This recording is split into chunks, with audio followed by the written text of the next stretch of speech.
Ladies and gentlemen, hello and welcome to episode 11 of the VinDawg Pod. Let's get right into it. Obviously, it's the UW bye week, so I got other things to talk about other than UW, I guess.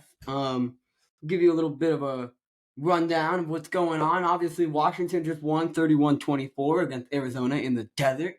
Big time win for the Dogs. The desert curse is real. So to come away with a victory, and it shouldn't have been that close, but to come away with a victory, we'll take it. We will take it. We will take it. Obviously, by a week before the Oregon matchup, that'll be exciting. I'm not gonna talk about Oregon as much that matchup until next week. I feel like that's your next week's thing. So, we're gonna pump the brakes on that. But of course, we're gonna do the weekly rundown as usual. We'll go over week 5. We'll preview week 6 and some of those matchups. We're going to go over the Big Ten schedule that just dropped for UW from 2024 to 2028, as well as some of those other Big Ten schools. And then, of course, the betting segment. Let's get right into it, why don't we? First and foremost, weekly rundown. Washington Athletics review on September 29th. Volleyball falls 1-3 to Oregon. On the 30th, softball started fall play. Also, speaking of softball, shout out Heather Tarr, Coach Heather Tarr. Happy birthday. I love you. You are the greatest coach of all time. And I wouldn't be doing this if not for the experiences I got with you. So thank you and God bless you. Happy birthday. So softball crushes Eastern Oregon 14-0 and then 10-0 in a doubleheader. Men's soccer lost 2-0 to Oregon State.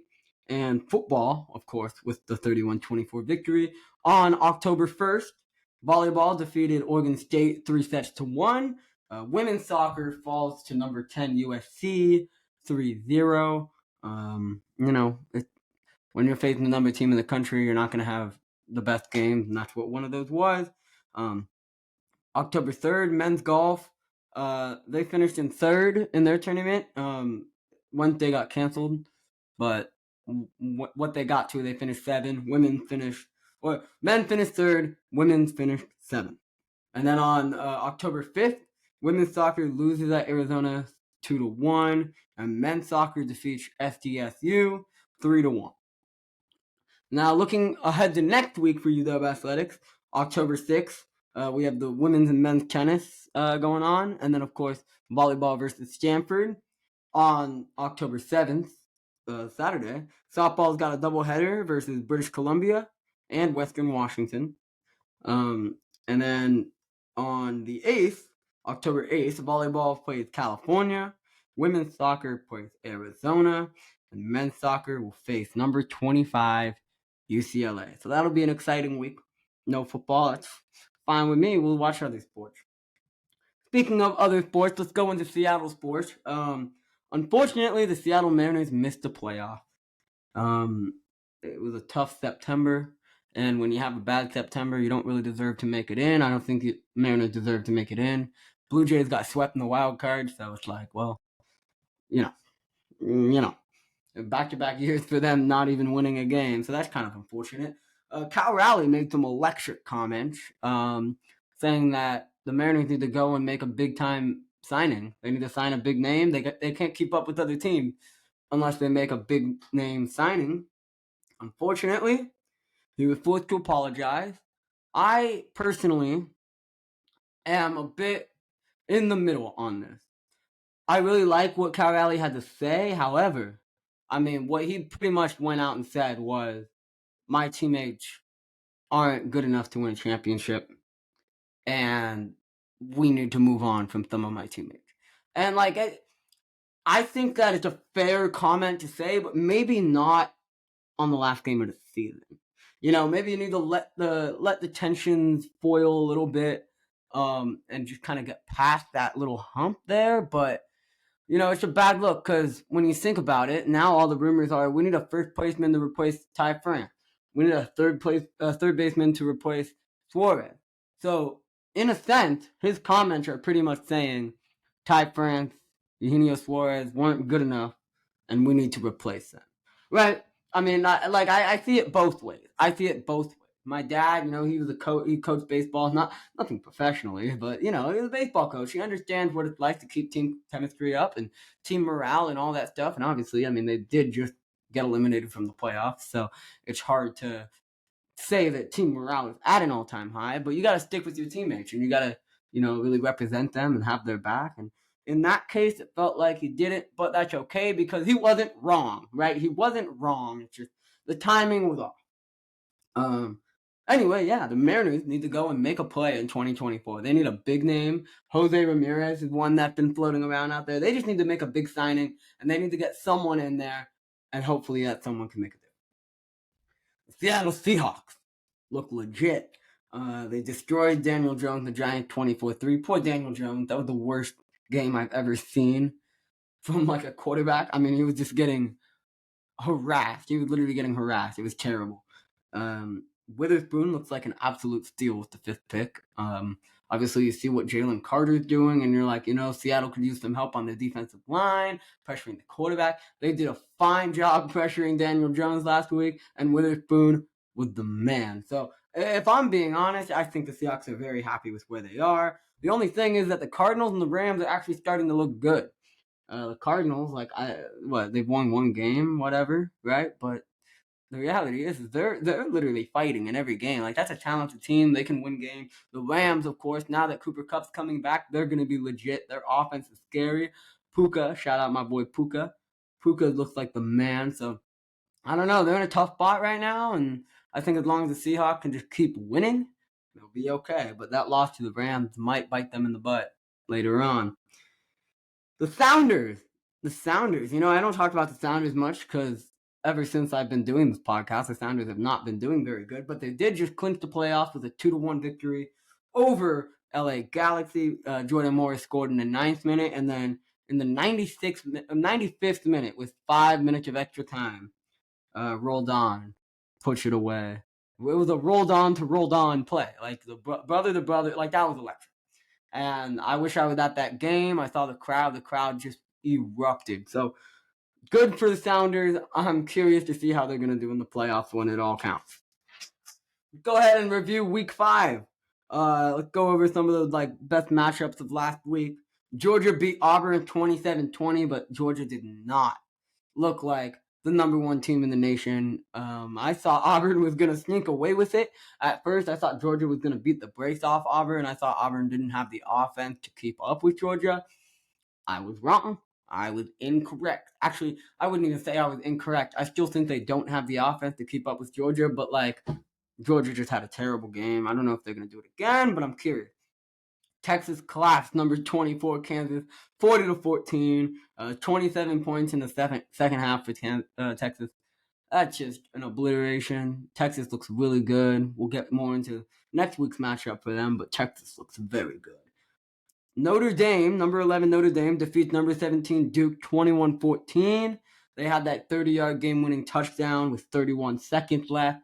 And, Sam Hartman's not putting up impressive performances, but he's doing what he has to do. He's doing what he has to do to put himself and his team in a position to win. At the end of the day, that's all that matters. Big win for Notre Dame. Another big matchup coming up this week. Number 20 Ole Miss beats number 13 LSU 55-49 in an unbelievable game. I think Ole Miss scored 21 in the fourth quarter. Outscored them 21-7 in the fourth quarter. That's just unbelievable. LSU has no defense. Ole Miss looked fired up. Lane Kiffin fired up. That's a fun team right there. That is a fun team right there. And then, of course, number 22 Florida loses to Kentucky 33-14. Florida exposed. I kind of went on. I talked about this, but I didn't even know why Florida was ranked in the first place. I saw them lose to Utah. They looked absolutely terrible. I know Utah has a good defense, but Florida still looked absolutely terrible. They just got exposed like I knew they would. Obviously, Kentucky's now ranked, and we're gonna see how that goes. We'll talk about that for next week's matchup. But it was a good week 5 as far as games go. I'm excited to see what's gonna happen next week. Pac-12 recap. Number 10 Utah drops to Oregon State 21-7 in Corvallis. Oregon State looked like they were in control the whole time. Utah, their defense is legit, but They have no offense without Cam Rising. It's really tough to watch. Number 8, USC defeats Colorado 48-41 in a closer game than a lot of people anticipated. It was definitely a shootout. Shedeur Sanders started to pick it up at the end. USC just has no defense. I never thought Colorado legit had a shot to win the game, but I mean, what we're seeing out of this USC defense is anything can happen. It doesn't like it's gonna get to a point where it doesn't matter how much the offense scores if the defense can't hold the other team. It's not gonna matter. USC is gonna start losing those big games. Number 9, Oregon clobbers Stanford 42-6 behind a 28-0 second half. Shocked to no one. I'm surprised it was only a 8-point game going into halftime. I thought Oregon should have been obliterating them. I think, obviously Oregon did obliterate them, but yeah, it just kind of goes to show it's a slow start for Oregon. I'm curious to see how that's going to translate when they play the Dogs. But, Stanford just once again showing they are an abysmal football program. And you can't help but feel bad for them because it hasn't looked good so far. And then, of course, Cal beats Arizona State 24-21. Ott went crazy for Cal with 165 yards and a touchdown. But that's not a good win for Cal. If you're Cal, you needed to win that game by a lot more than you did. Arizona State gave you a fight. That's not looking very promising for the rest of the season for Cal. And then number 7, Washington escaped the desert with a 31-24 victory. Let's go ahead and get into that game. Final score for that UW game was a lot closer than it should have been. Obviously, you had the Jeremy Bernard fumble on the 5-yard line. The Arizona ended up turning the ball over on downs after that, but after that, the UW offense just didn't really have an answer. They didn't really cook. They ended up punting. I think they went 3 and out. And Arizona drove right down the field and scored. That's a 14-point swing right there. What can you do about it? UW comfortably won. Romo Dunze got that onside kick. It looked like he hurt himself. I held my breath a little bit. I was at Earl. Shout out Earl.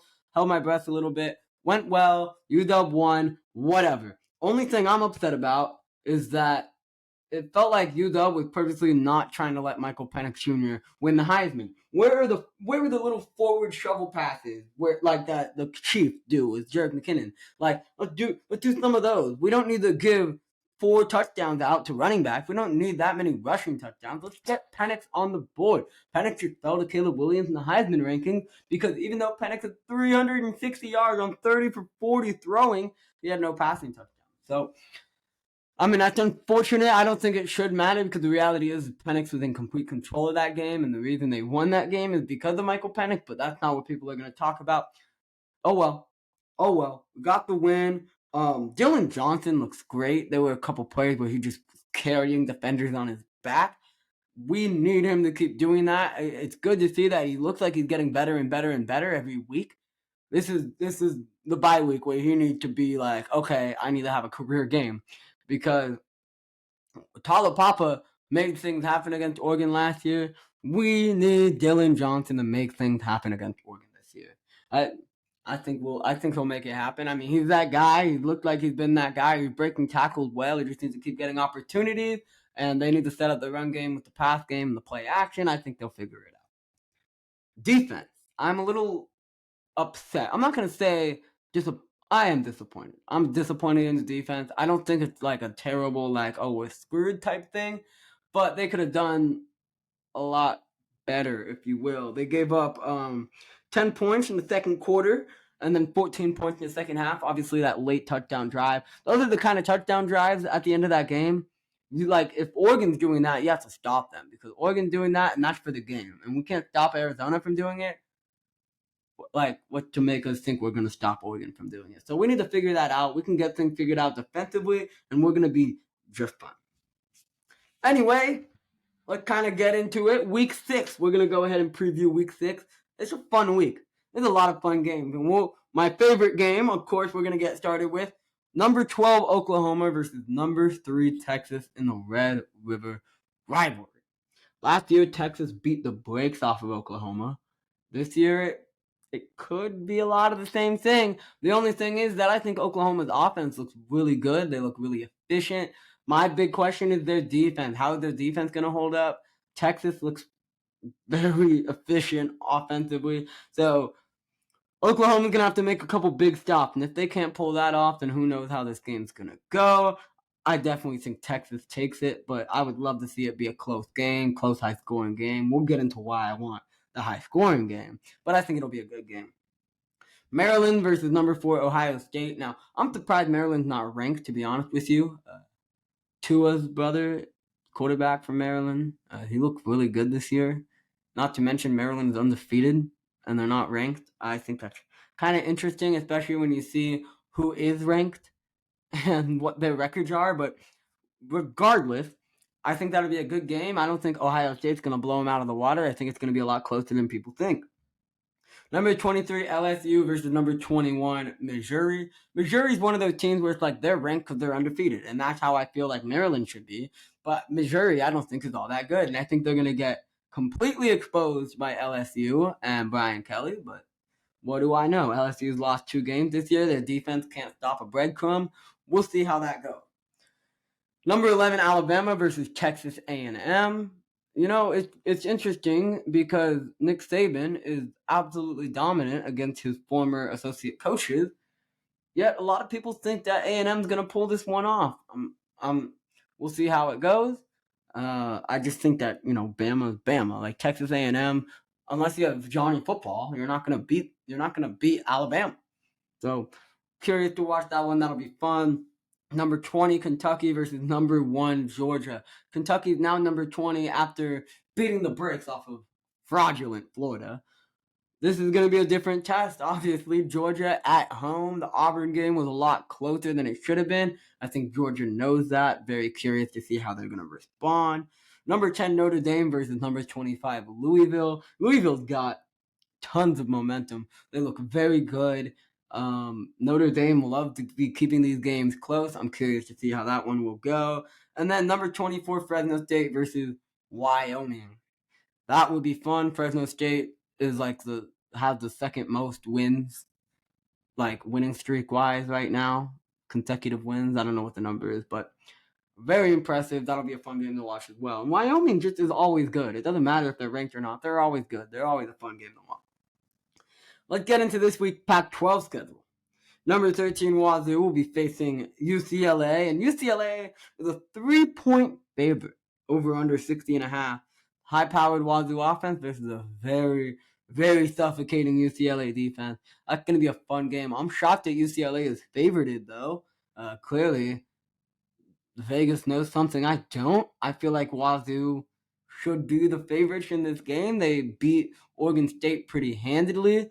And honestly, if they get through this game and they somehow manage to beat Oregon, they're going to be going into the Apple Cup undefeated. So this is a really big game for them. I like what Wazoo has to offer. That's all I got to say. Colorado at Arizona State. Colorado is only a 4-point favorite. The over-under is 59.5. Colorado is obviously a much better team than Arizona State. And we know that. Arizona State is dog water. But anything can happen in the desert. We know this. UW fans know this. I don't know if Colorado fans know this yet. I don't think Colorado fans have fully understood this concept that the desert is a scary place to go and win football games. So 4-point favorite is interesting. If they win the game, I feel like they're going to, crush that spread. It's not going to be a field goal. But that's if they win the game. Very curious to see that one play out. It's also going to be 101 degrees. Like, what? Colorado, anyone that played for Colorado, have they ever been in 101 degree weather? Like, I know they're all transfers and they've lived in other places, but still, Colorado compared to Arizona and 101 degrees, that's a trip. That's a trip. Whatever. We'll go past it. Number 15, Oregon State versus Cal. Oregon State is a 9-point favorite. The over-under is 50.5. I mean, I love Oregon State. Their run ground disgusting. The question is, what can Cal do on offense with Ott on the running game against this Oregon State defense? The Oregon State defense looks really, really good against the run, and their biggest weakness, I think, is the pass. Todd Davis can find his way to get open, and Cal can kind of expose the secondary. Then Cal has a chance to surprise some people. But I still think Oregon State is too dominant. I think their front seven is too good. I think their running game is too good. I feel like Oregon State will handily take that one. And then the last game of the week in the Pac-12 is Arizona versus number 9 USC. USC is a 21-point favorite. The over-under is 72. Now, that's the thing, is that USC is probably going to score 50-something points, 40-something points. That's just what they do. It's just a matter of how much will their defense give up.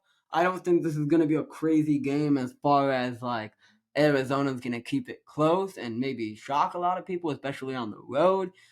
It's just setting up for another one of these BS Caleb Williams 6-touchdown games where everyone just goes like, oh my God, he's going to win the Heisman. It's ridiculous. It's ridiculous. I'm just being a hater because I'm a Penix fan, whatever. But I still think it's ridiculous. Oh, moving on past it. Let's talk about the Big Ten schedule, guys. They dropped the Big Ten schedule, and I love it. It doesn't even feel real just looking at what some of these games are, but we're going to go into it. Let's go into Washington's schedule from 2024 to 2028. Of course, first thing to mention, UW has a protected rivalry against Oregon. Every single year, they're going to alternate home and away games against Oregon. That's going to be fun. It's pretty much the new Apple Cup. I'm hoping UW continues the Apple Cup with Wazoo. No telling how that goes. I know that in 2024, we have an open non-conference spot. I'm curious to see if that will end up being Wazoo, but who knows? Who knows? For 2024, home game for UW: Michigan, Northwestern, USC, UCLA. Away game: Indiana, Iowa, Oregon, Rutgers, Penn State. Now, Oregon and Penn State on the road is terrifying. Terrifying. That could very much be 2 losses in the book just right away, just looking at the game. Michigan at home is going to be very fun. USC at home is going to be very, very fun. That's going to be an exciting 2024. If only Penix and company were going to be staying. Doesn't matter, next man up mentality. The Dogs are still going to be dogs for killing the board at head coach.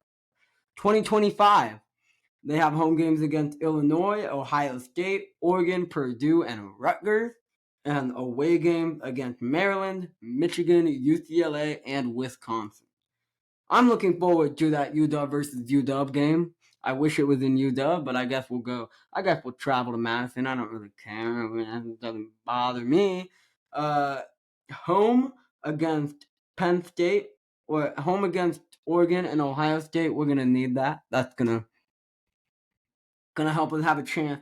But I don't know how I feel about going to Ann Arbor and playing against Michigan on the road. That one might be a tough one. But whatever, maybe Harbaugh will be gone by then. 2026, home games against Indiana, Iowa, Minnesota, and Penn State. Away games against Michigan State, Nebraska, Oregon, Purdue, USC. In many ways, 2026 kind of looks like our easiest of the bunch. Just given the fact that, at least your hard game against Penn State is at home. And of course, you're playing Oregon and USC on the road, but hey, we're playing USC on the road this year. I guess we have Oregon at home this year, but it's like a swap, like Penn State, Oregon, they're both difficult opponents, at least to get Penn State at home this time. 2027, you have home games against Maryland, Michigan State, Nebraska, Oregon, and USC.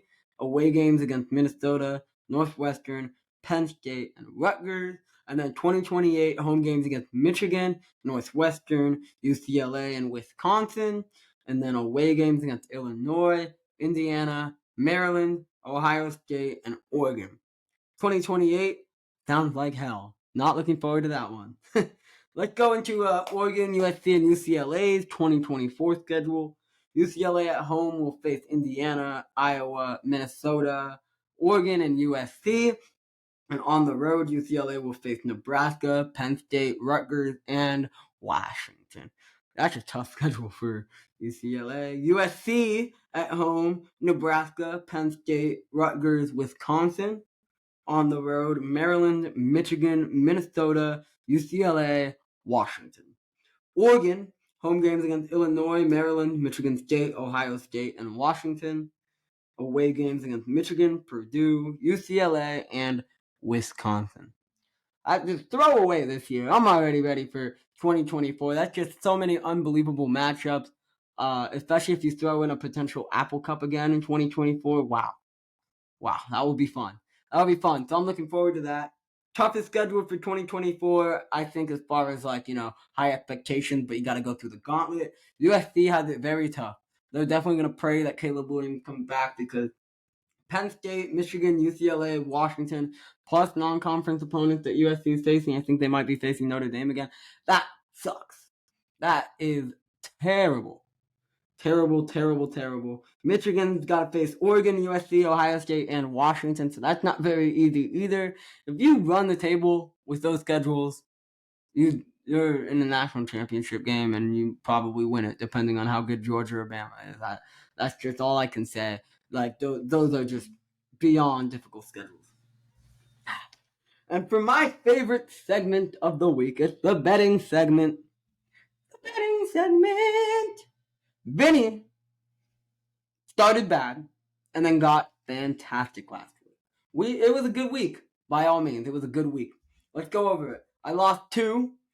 Washington won 31-24. They did not cover 19.5. I was talking smack about the desert and I regretted it. However, I can't even be mad because if it weren't for that 14-point swing I was talking about earlier, if Bernard just gets in the end zone and defense makes a stop, we're up 3 scores. So everything kind of just got lopsided. Whatever. We live and we learn. Tulane beats UAB 35-23. Doesn't cover minus 20.5. That sucked. Tulane just had a terrible first half, and all of a sudden they're losing. So, I mean, they won by 12, but, they couldn't. If you're going to go in the halftime losing, then you're probably not covering a 20.5 point spread. So that was unfortunate. We won 4. Oregon defeated Stanford 42-6, easily covered 27.5. That was an easy play. Stanford sucks. I was kind of sweating when the first quarter Oregon was only up 8, but no need to sweat at all. Oregon destroyed them. Oklahoma defeats Iowa State 50-20, covers 20.5. I mean, Oklahoma was up 40-20 at halftime. And then they scored 10 points in the second half. It was like, we're done. We did our job. That was big time. Oklahoma scored points well. Iowa State sucks. So that was an easy play, in my opinion. Hawaii versus UNLV over 58.5. That cashed, baby. Hawaii lost 20-44. That's 64 points right there. And I knew that was going to happen. I knew that UNLV was going to get in that 40 range. And I knew Hawaii was going to score points. That was a good play. Obviously, I could have just done UNLV spread. But you never know with Hawaii. We're going to take the win. And then, of course, last win of the week, USC versus Colorado, over 72.5 covered. USC won 48-41, a monster offensive showing. I'm very happy that I'm very happy USC's defense sucked because Colorado was kind of down big, and then they really started to just pile on those points, and they started to make it a game. They started to make it close. And you know what? Whenever you see a super high over like that, and like you have a defense that sucks and an offense that's great in USC, you might want to bet on that over because it's probably gonna happen. Anyway, big time. We went 4-2 last week, so we are now at 500. 500 on the VinDawg Pod betting segment at 16-16 overall. Could be worse. Could be a lot worse. We were looking bad for a little bit, but back-to-back winning weeks is going to put us right up there where we want to be. So let's do it all again this week. Plays of the week. First and foremost, Texas versus Oklahoma over 60.5. It's going to be a bloodbath. Each team can score 30 points easily. Texas very well might cover. If they cover, they're going to get in the 40s. And I still think that Oklahoma is going to at least get in the 20s, high 20s. Give me the over 60.5 there. Alabama minus 1.5 versus Texas A&M. This is like I said, Saban owns his assistant. Jimbo, not that guy. Jimbo is not winning this game. He doesn't have Johnny Manziel. Give me Bama. Bama needs this win also. Bama wins this game. They're probably back in the top 10. Saban knows this. They need this win. They're going to go and get this win. Also, Texas A&M just yet to really have a big test game, especially at home. I think Alabama is absolutely that test. Give me Bama. And I wanted to not do this because I was terrified, but I'm taking Iowa minus 2.5 versus Purdue. Purdue has lost twice against way worse defenses than Iowa.